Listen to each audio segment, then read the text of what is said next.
Up today on the Speed of Culture podcast, we are thrilled to welcome two people at the top of their game at United Airlines. We have Richard Nunn, CEO of United Airlines MileagePlus, and Maggie Schmerin, Chief Advertising Officer. Richard and Maggie are leading the charge in transforming how United engages with travelers through innovative advertising, data-driven insights, and cultural relevance. From launching Connective Media, the first of its kind travel ad network, to redefining customer experiences both in the air and on the ground, they're pushing the boundaries of what's possible in airline marketing. Richard, Maggie, so great to see both of you. Thanks, Matt. Great to be here. Absolutely. Richard, let's start with you and let's start with the big picture. Obviously, loyalty is so important. I'm a big traveler and I know how important loyalty can be in all aspects of travel. How has the concept of loyalty evolved over the years? And more specifically, how have consumer expectations evolved in that realm? Yeah. Well, thanks for inviting us. Loyalty, so I've been in the role a couple of years. We're kind of looking at what next generation loyalty looks like. Because if you think about sort of loyalty programs, whether you're a retailer or an airline, they haven't actually kind of evolved. They've pretty much been the same for the last 30 years.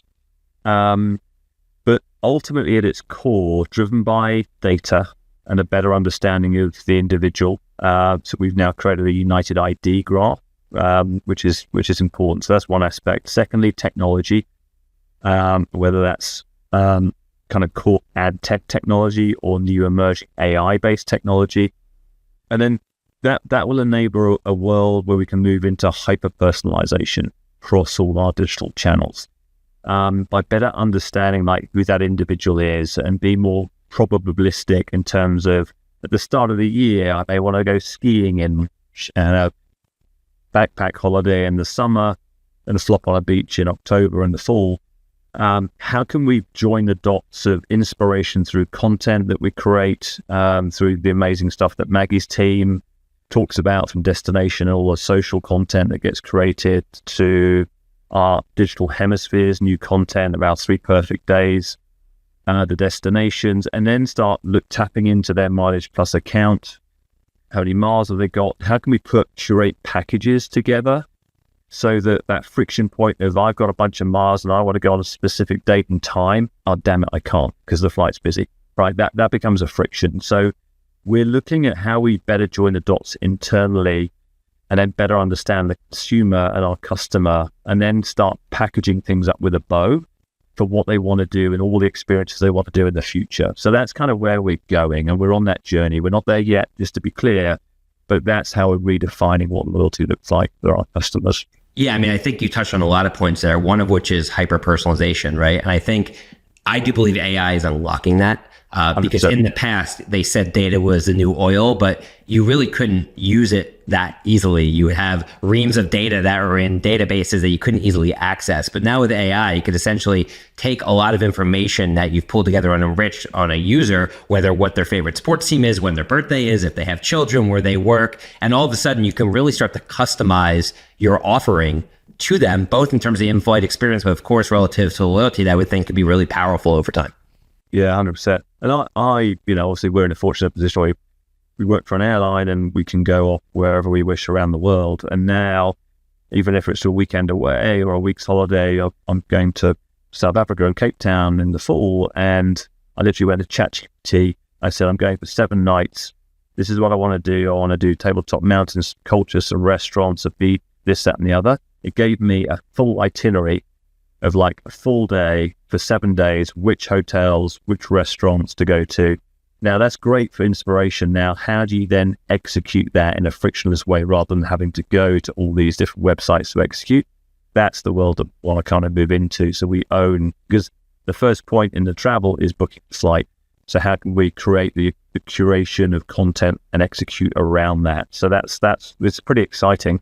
But there are technologies out there that are starting to unify that. So I mean, we're taping this in mid-May, and just yesterday, Perplexity, which is a leading large language model, announced that they launched basically an AI-powered travel agent, right? Yep. So I think increasingly for anybody in hospitality, it's really going to be about, because obviously sometimes they're going to come to United, but a lot of times they might just go to ChatGPT or Perplexity. Yep. Right. And when they do, I think brands need to figure out how to show up there. I don't know, Maggie, if you have any thoughts on that in terms of what the new consumer journey is going to look like over time in a world of AI relative to travel.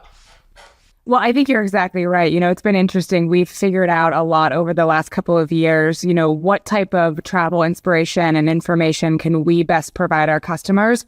But then what are moments where, United is maybe not the first place that they're coming? So one, really small example, if you go follow us on Instagram, you don't see a lot of destination photography. We fly to, all of these incredible places, but we're really focused on airplane photography on Instagram. And it's funny, every time I interview a new candidate to join the team at United, they always say to me, I was looking at your Instagram and I had an idea on what you might be able to do, more destination photography. That's not right for us on that channel. Who's following us on that channel are what we call av geeks, aviation geeks, aviation enthusiasts. They love photos and videos of airplanes. So we find other ways to make sure we're serving you the destination content. Richard mentioned 3 Perfect Days, which is, a great digital offering that we have. Our website has an amazing, search by and booking tool where you can say, I have, this number of days to go on a short, long weekend trip, or I have 2 weeks off. I'm interested in a beach or a cold weather destination. And so really meeting people where they are in the moment, I think, as opposed to just, hey, we're a travel brand, so we should just cram kind of all this destination content down people's throats. I think we've been much more mindful about how to do that in the last couple of years. Yeah, in that regard, first of all, I totally get it. I think destination photography isn't necessarily ownable by United because, right. So that's another reason why you want to reinforce what's distinct about the brand. Yes. So you're going to see that stuff everywhere. Yeah, you're so right. In that regard, I think, we can all agree that what differentiates airlines, and this kind of goes to your point a little bit, Maggie, has changed because it used to just be on price and routes, but now it's really more about like the brand experience and the actual product experience, if you will. How do you think United is showing up differently in terms of customer experience, and what are some of the areas that you guys are leaning into? Yeah, that's the number one thing we talk about. If you hear our CEO on the earnings call or really any press that he does, we're really talking about, being a brand that people choose to come back to over time. And so how does that show up in truly every element of the customer experience? We like to talk a lot about our app, for example. It's industry leading. It's the most downloaded airline app out there. It has a ton of bells and whistles that are just not intuitive to, competitor apps. We're rolling out Starlink, so we will have the fastest Wi-Fi, we're about to break the Wi-Fi barriers. Richard and I like to say yesterday was actually our very first commercial flight for that. And so those things that are truly differentiating for the customer experience, because when we have those, people will come back to us and they will choose us because it's not necessarily always on price. And then to take it down to, what Richard and I and our various teams do, how do we differentiate? That's been the journey we've been on with our advertising and our marketing the past 5 or 6 years. I don't think it's a secret to say that the airline category was largely a sea of sameness. I like to talk about the fact that I have this great slide sometimes I present that has the Pantone color chips of most of the world's major airlines, which, oh, by the way, all have blue in their color palette. United is no different. The Department of Homeland Security uses blue. TSA uses blue. Up until a couple of years ago, we used the same clear, so we all read the same research that blue is, a calming color and, something that customers want to see, I guess. But up until a few years ago, we used the same family of font as the Department of Homeland Security. Imagine subliminally going through an airport and what that experience must have been. So we've totally, rewritten a playbook on airline marketing. And the number one goal is differentiation. So I think we take that inspiration from what we're doing with the customer experience and bring that down to both loyalty and how we market to say, if another travel brand could easily come in and swap out, our logo for theirs on here, then we're not on the right path. And that, I think, has really been a guiding, North Star mantra for us. Yeah, the Starlink partnership, I think, is a huge deal. Despite whether or not we're entitled to or not, people do complain in a tin can at 30,000 feet that their Wi-Fi is down. As a business traveler, I understand why. If I have 5 hours in the sky uninterrupted, that's critical time to move my business forward. And if I can't get connected or have choppy connection, and there are some airlines that I fly more often than not that have gotten worse over time for whatever reason with their Wi-Fi connection, it makes me rethink frankly, when I'm about to book, do I want to fly this airline or not? And with Starlink and this technology, I can only imagine it's really stands to set the bar at so much of a higher level. Richard, I would love to know your thoughts on Starlink and what it can do to the customer experience. Yeah, well, I was fortunate enough. I drove a lot of the thinking around that, and I was in the inaugural media flight last week. And Maggie said yesterday was the first commercial flight, and it was. I've done a lot of lab testing with all the technical teams, and it is pretty awesome. But to see in the sky, and we had lots of media and influencers. People were, and it was a unique flight, wasn't a commercial flight, so you could call, because we're not allowed to do that. We were having live calls. People were playing high fidelity games. I'm not a gamer, but then we had people from various amazing game companies, hardware configurability people. We were people watching live sport and shopping and talking to their mum. And it was just mind-blowing. And so there's a massive behavior change. And I think the important thing is, it's interesting, and we've seen this through our MPS studies, that where we have great seatback screens with great content, the food tastes better, the service is better. And even if the flight is delayed, maybe, the flight isn't delayed, because that whole experience kind of just changes people's perceptions. And I think what we're going to see, and as we announced, with Starlink, and it takes Wi-Fi connectivity to a different level, which is what we're talking about. It breaks the Wi-Fi barrier. But it's not just about that. It's about what that will enable us to do to provide an even awesome experience for our customers. So yes, we're going to allow people to have multiple streaming platforms. So scenario is, you could be halfway through watching a movie at home on said streaming platform. If it's account linked via your MileagePlus account, because Starlink is free to MileagePlus members, you can resume halfway through that exactly where you stopped off from your home. You'll be able to game, you'll be able to shop. So it's interesting, and we have this notion about how we create a living room in the sky. When I came here sort of 2 years ago, it is a bizarre mindset that all the stuff we do 24/7 on Earth with our devices, and we can do anything. And then you go up in the sky and you go to a different world.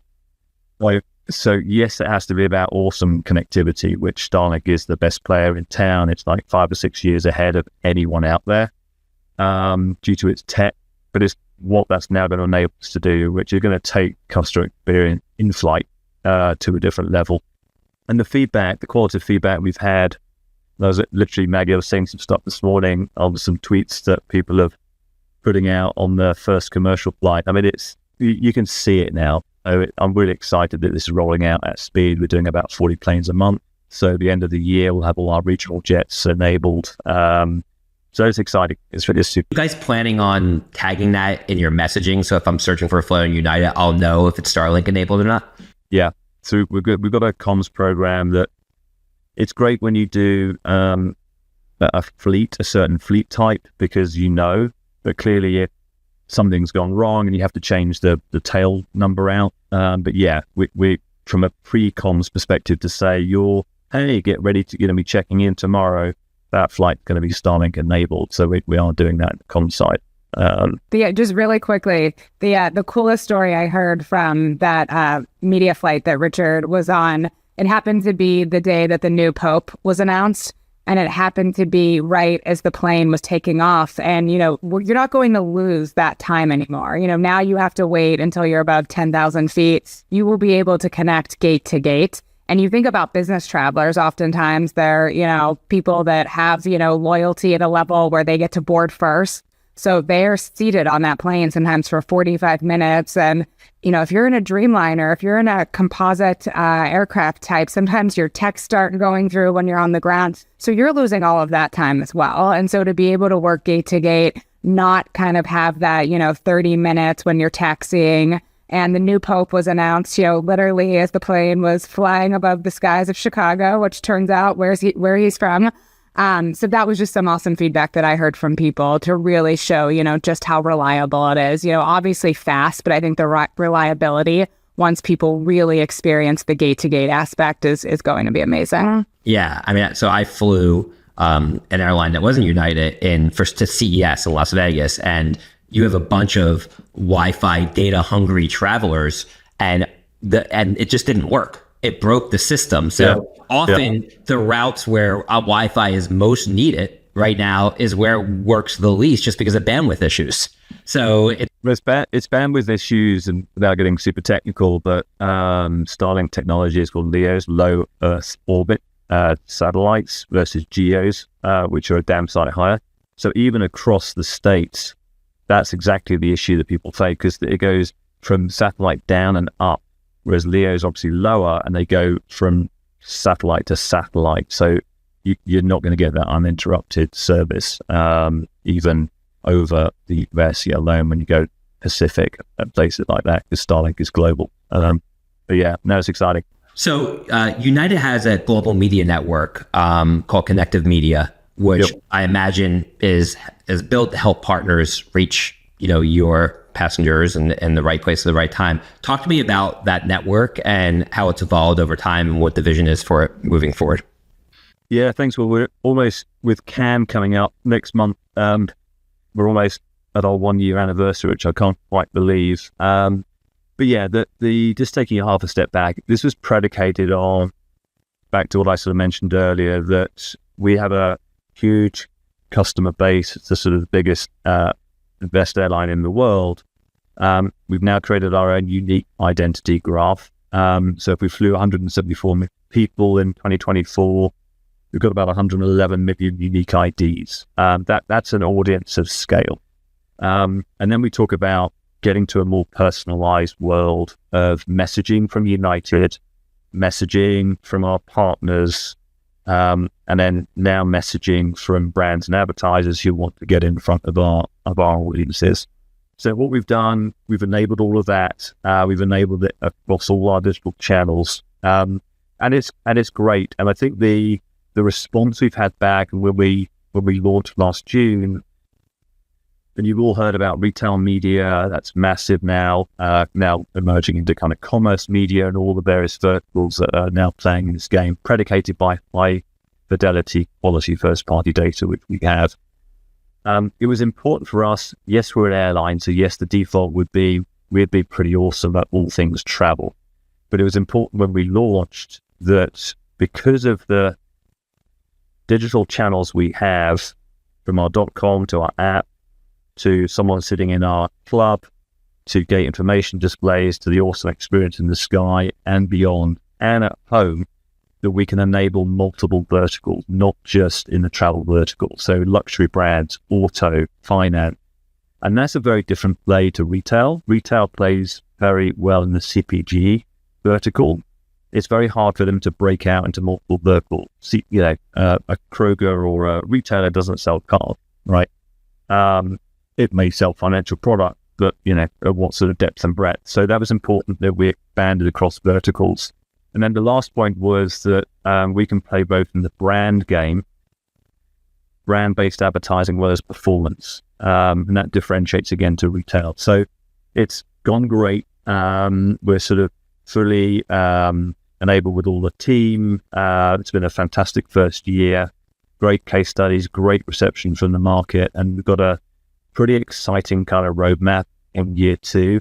And then clearly, as we ended on the last point, Starlink is going to enable a very different world of real-time ad decisioning in the sky with low latency. So we know exactly who's sitting in that seat. And unlike just having a generic ad across 250 people in one plane, it's seat to seat enabled by Starlink. So fully programmatic in the sky, which is pretty cool. So it's lots. It's crazy just because, the advertising landscape is shifting so dramatically. You have the retail media networks, right? Like you have Target and Walmart offering CPGs the ability to reach the Walmart shopper anywhere. Chase just announced they powered, I think, $10 billion of purchasing in the last year through their media network. Then you have PayPal that's also rolling it out. So it's interesting, just like the companies that used to be just primarily advertisers are now advertisees, if you will. But a company like United has such powerful first-party data, which showed up earlier, can be mined and really unlocked for anyone that wants to reach that high-value traveler. Yeah, 100%. Yeah, that's exactly right. And I think there's an ecosystem that's emerging across all these broader commerce players where we could all play together. So unlike publishers in that sort of the ad network game where everyone was fighting for eyeballs, the difference here is each of those players that you've mentioned, we all have an awesome customer base. But guess what? I fly United, but I might shop at Walmart, right? Or I might use a banking product. I use Chase, obviously, because that's our partner, but I might use PayPal too. But the point is you can start sharing data in a privacy-safe way to the value of the brand advertisers. So there is that sort of emerging ecosystem now across all commerce media players that are starting to play together rather than fight, which is pretty cool. Very interesting. So moving on and talking a little bit about the consumer, Maggie, like we've seen a huge shift through many different reports that the consumer is now decidedly focusing on experiences over stuff. And obviously during COVID, experiences, as you guys probably well know, weren't really an option. And people bought a TV for every room in their house, including the bathrooms, right? And then you had this revenge travel phase, which doesn't seem to have let up, just by my own anecdotal evidence of being on airplanes and checking into hotels. What is the shift you're seeing from the consumer, and how are they prioritizing not just travel, but different types of travel? And what are you seeing in terms of demand within your routes that support that? Yeah, you're exactly right. I like to say, we definitely don't have an awareness problem. We don't have to, sell people on what we do, those trends. I mean, it's been so interesting watching them take shape, throughout the last 5 years. And people ask me all the time, I'm at dinner parties, are Tuesdays still the best day to, buy airline tickets? And all of those, trends have completely been jumbled and changed up. And so we do see, that people are able to combine, working with leisure. They're able to go longer. They have a wedding in Florida. They're able to get there on a Wednesday or a Thursday instead of a Friday, work remotely. And so we've had to be, really responsive to that with our marketing efforts. And I think, really force ourselves out of, travel endemic media. If you talk to us, 5 or 6 years ago, that's a lot of the places that we showed up, the various travel sites, just the things that were more expected. Even if you think about, a big broadcast partner and what we were focused on, with a morning show, let's say, for example, we were probably, talking to them about, well, let's send your anchors, somewhere. Now, because it is so crowded, and I think there's such attention on this, we, again, in that, play for differentiation have really pulled the brand out of that. And I think want to be much more responsive to overall culture in general, whether that's sports, music, pop culture, and then what is the travel lens that we can layer on top of that. Absolutely. I'd also love to ask your opinion, Maggie, just in terms of AI and how you see it impacting your role and your team's everyday lives in the advertising and marketing space, and where are you putting it to work currently? Yeah, I would say it's definitely an art and science. I don't think we're getting, too ahead of ourselves. What the volume of ads that we create here at United, those are still humans that are making those ads. AI is helping empower insights. I think, what's really interesting, more and more focus group testing, with segments that we build throughout AI. It obviously takes a lot of effort to stand up, a focus group, but how can we build some stuff there? We do way more testing than we've ever done. That's been a trend of ours at United the last couple of years. When we have the seedling of an idea, when we have a final line of copy. And so that's been really cool to be able to, build those personas and those audiences and use AI there. And then I think carry that through, again, that in combination with the first party data to get much more specific about who we target. 5, 6, 7 years ago, it was just kind of the general mass traveler with, a one kind of size fits all audience. And we know that is not the case at all today. We have, a traveler who might be, more in tune to a basic economy fare all the way through our Polaris business experience. That we just announced, kind of a second version of that earlier this week. And so I definitely think more on the targeting side and kind of the gut checking and less at United with actually making them creative. Yeah, totally makes sense. So with the time we have left, I'd love to just shift gears and just talk about each of your own, roles and just professional development and where you focus your time. Let's start with you, Richard. When you look at, your role, obviously, United Airlines, MileagePlus is obviously a huge business in its own right. And obviously, from our discussion today, there's several tentacles to the business and to the initiative. Based upon that, where do you find yourself spending your time today? And what are some of the areas you're really focused on to really drive the business forward here in 2025 and years ahead? Yeah, we've talked about data. I'm a sort of data media technology guy at heart. I don't come from the airline industry, so it's been kind of a very interesting challenge to kind of look at how we better join the dots. So we talk about this sort of flywheel or a turbine wheel. If you think about the airline, and it's doing great, and that's growing sort of exponentially. That growth sort of feeds the growth of the loyalty program, which then gives us opportunities to sell our Chase credit card, with the partnerships that we're now enabling, yes, in the travel sector, but outside of that, and there's some really exciting new partners that will be launching this year. And we've obviously predicated that with the media network. So this sort of flywheel of interconnection, the customer's like dead center. So a lot of my time is how we really make that flywheel spin. And there's some great examples where, in fact, one of the launch partners last year, about all three or four of these elements was Televisa Univision, one of the biggest sort of media companies in the world, Spanish speaking. So we launched VIX, their streaming platform, on our seatback screens in the plane. It was supported by media, targeting Spanish-speaking people. Then you can sign up to get that subscription and get miles on the back of that sign-up, or you can then redeem your miles against that subscription, or use your credit card to pay for that subscription.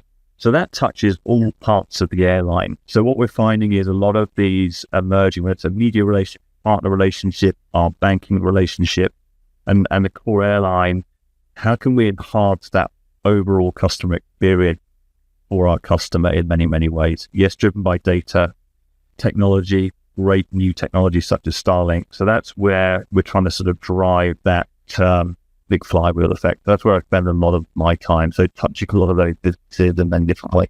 Absolutely.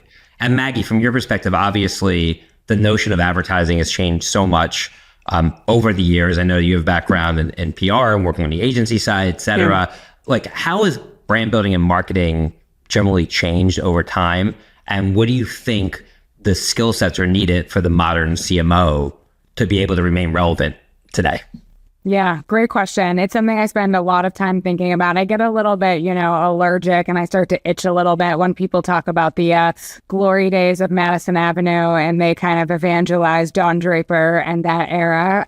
There's, definitely some lessons that are still tried and true in terms of, how do you resonate with people. But obviously so much has changed down to, the channels that we reach people. There are more ways than ever to tune out advertising. You pay more so that you don't have to watch a commercial. You have, ad blockers on your web browser.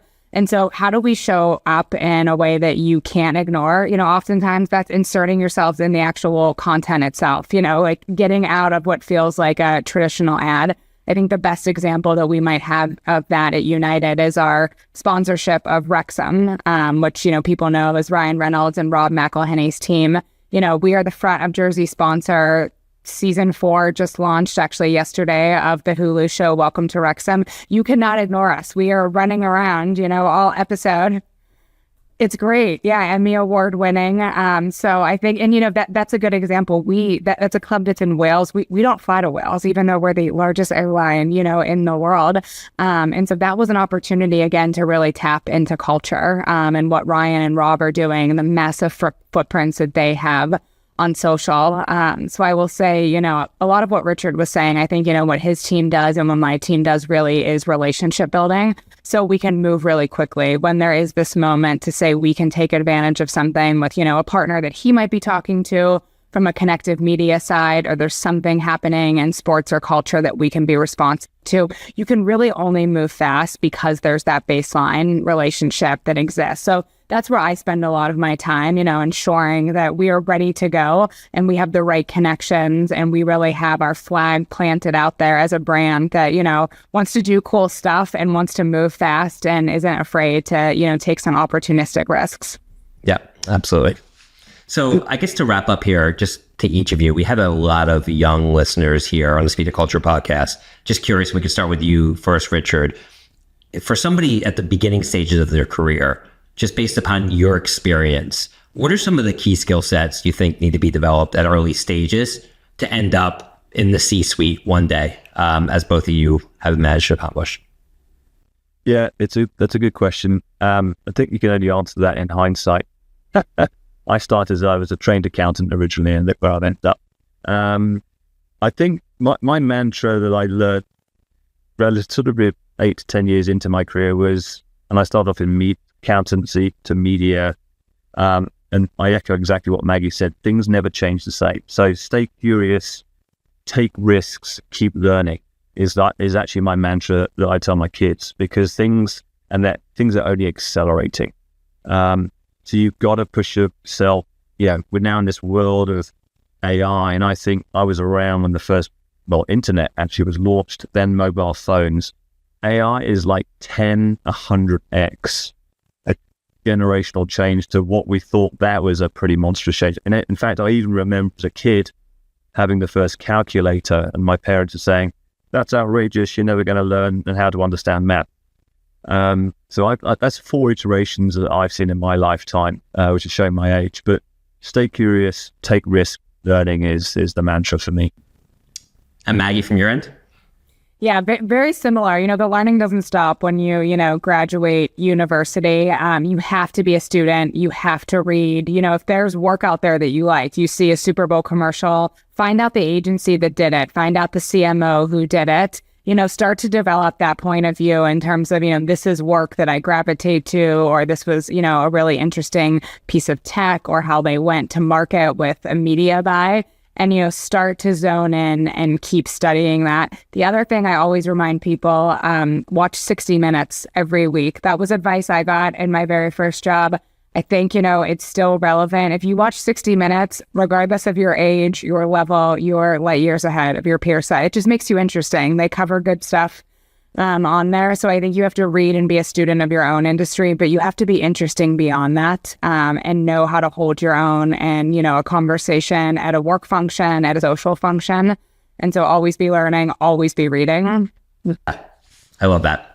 So the wrap up here, we always ask our guests if there's a saying or mantra that helps define their professional journey today. And Maggie, we'll stick with you. What comes to mind? Yeah, my favorite quote is by Billie Jean King, "Pressure is a privilege." And I oftentimes say that, if I'm backstage about to give a speech and you can't help but feel, a little bit of nerves, it's a privilege to be in that situation. And, you've gotten there because you have a good story to tell on behalf of, a great brand that Richard and I have the privilege to work for. So pressure is a privilege. Yeah, I love that. Richard, from your end. This is a real one, but it certainly helped my life, and I've talked to my keep driving. I think that's the context of flying, right? You're flying, yeah. Because I think you've got to, I don't know if you can be taught drive, but I think it's important that you have drive, because I think that makes you curious, adventurous, interesting about the world. And I think that's so important now, because the world is a lot more connected, but it's also a lot more confusing. Keep driving.